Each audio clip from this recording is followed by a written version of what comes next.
আসসালামু আলাইকুম, কেমন আছো? তোমরা সকলে মনোযোগী হও।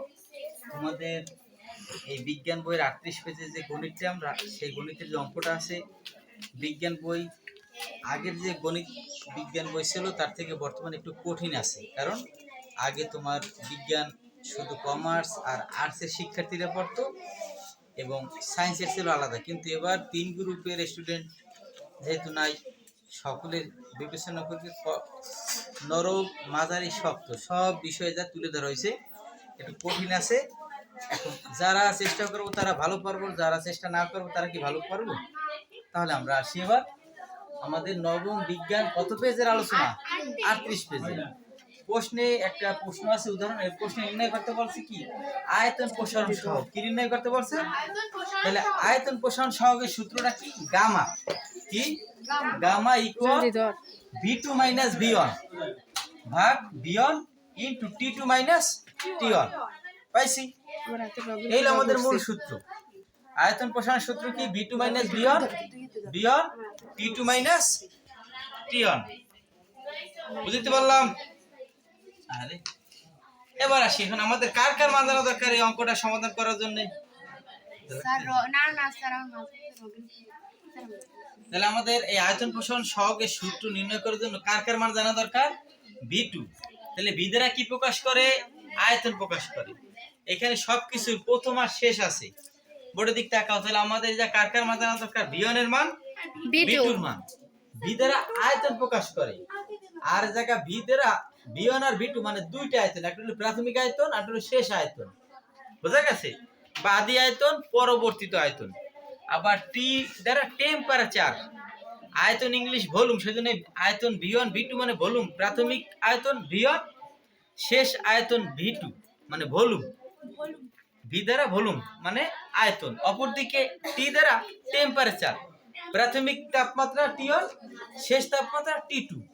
বুঝতে পারলাম? তাহলে এই জায়গায় কয়টা অক্ষর আছে? v t। আর কোন অক্ষর আছে? তাহলে আমাদের সূত্রটা কি? আয়তন প্রসারণ সহগের সূত্র gamma equal v2 minus v1 by v1 into v2 minus t1। এবার আমাদের এখন এই অক্ষরগুলোর মান জানা দরকার। প্রশ্নে আমরা লক্ষ্য করলাম যে প্রশ্নে প্রথম তাপমাত্রা দেওয়া আছে কত? 280 কে মানে কেলভিন। তাপমাত্রার একক কি? কেলভিন। কি আছে? 280 কেলভিন।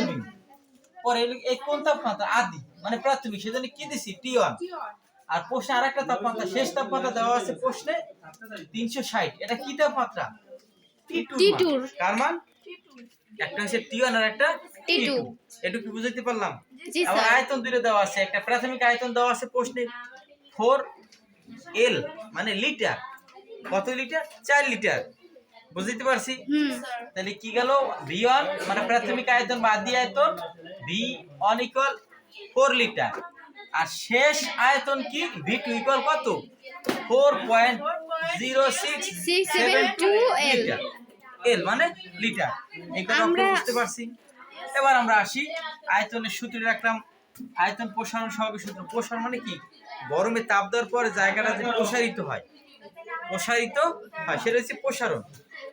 আয়তন প্রসারণ সহগের সূত্র কি? v2 minus v1 v1 into t2 minus t1। এবার আমরা কি করব? v2 এর মান কেনটা সেটা বসাইলাম মাসুমা, মাইনাস v1। এই যে কি আছে সাবিহা, v1 এর মান যেটা আছে সেটা বসাইলাম। আবার v1 এর পরিবর্তে v1 এর মান 4, t2 এর পরিবর্তে t2 এর মান, t1 এর পরিবর্তে t1 এর মান। বুঝতে পারছি? আমরা এখানে একক দিছি, একক না দিলে হবে, শেষে যে এককটা ব্যবহার করব মানে। এবার আসি এই দুইটার মান বিয়োগ করলে কত পাইলাম? মিমি 0.0672 আর 4 থাকলো। আবার 360 থেকে 280 বিয়োগ করলে কত পাইছি হাবিবা? 80 পাইছি। লবেটা থাকলো। এবার হরে 80 সঙ্গে 4 এর গুণ করলে কত পাইছি? জানারো 320। এবার ওই মানটা এই মান দ্বারা ভাগ করব। ভাগ করলে কত আসবে? ক্যালকুলেটরে 2.1 into 10 to the power minus 4 করব কি? 2.1 into 10 to the power minus 4 kelvin per 1। Kelvin per 1 বলো। এইটা আসবে ক্যালকুলেটর। এটা বলে সায়েন্টিফিক ক্যালকুলেটর। আমরা এর আগে যে ক্যালকুলেটর ব্যবহার করছি এটা হলো যে নরমাল ক্যালকুলেটর, আর এটা সায়েন্টিফিক ক্যালকুলেটর। এই পাওয়ারের মানটা না আসে। বুঝতে পারছি। তোমাদের সকলকে অসংখ্য ধন্যবাদ। সকলে ভালো থাকবে, সুস্থ থাকবে। আল্লাহ হাফেজ।